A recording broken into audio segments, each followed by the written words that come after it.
Just to remind you, or if you weren't here in the morning, I'm Bob Huey, a professor of Japanese at Manoa and kind of a grandfather of the Center for Okinawan Studies there. And it's my pleasure, I guess, to moderate this panel.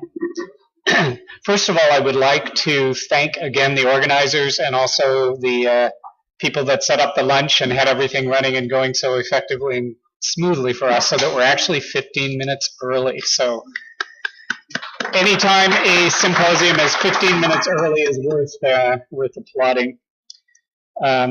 Second of all, I wanted to make note of the fact that Hawaii News Now, which is on channel 8 and 9, and also Keihan, channels 2 and 3 are both here, and presumably some part of what happens today will be on the 6 o'clock news tonight on either of those two or both of those two networks. So that's again 8 and 9 Hawaii News Now and 2 and 3 Keihan.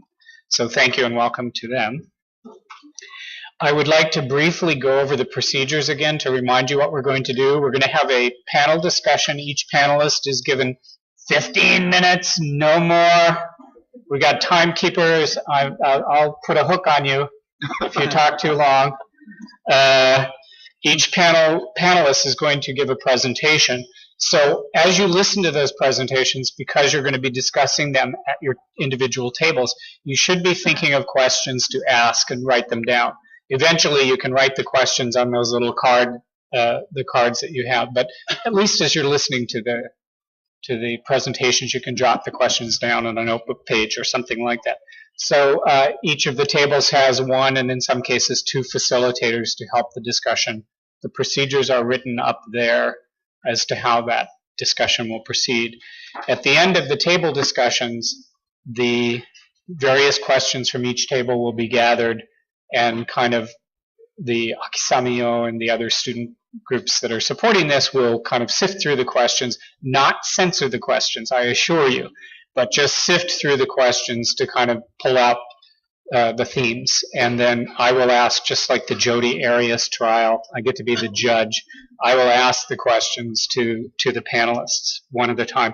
Some of the questions may be something that all the panelists want to address. Some of the questions may be only one person. During that time, the Q&A time, also General Gregson, who gave the talk this morning, will rejoin the panel, so he'll be available too for the Q&A session.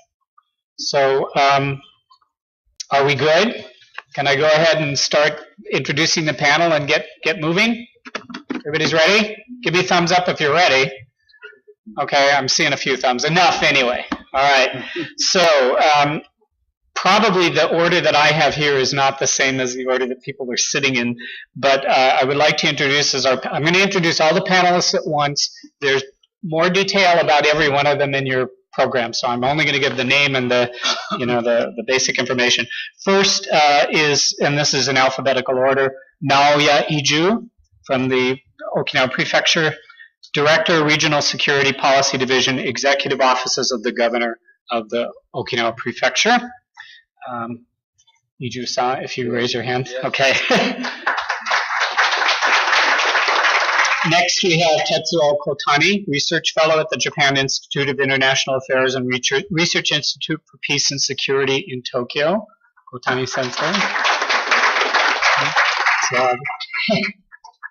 Colonel Grant Newsham, U.S. Marines, currently on active duty in Tokyo. He was also a lawyer and a diplomat with the U.S. Embassy and also worked in financial services. Colonel Newsham. Next, Professor Tetsumi Takara, a professor of law, teaches constitutional law at UDI. You can verify if this is true. You wore that hat at your wedding, right? Yeah, I'm going to tell that. Oh, sorry. I didn't hear it. You didn't hear me say that. I should never spoil a joke. And finally, but certainly not least, is Tomohiro Yara, a freelance journalist and well-known, obviously, an Obuchi fellow and also a specialist in the issue that we're talking about today. So when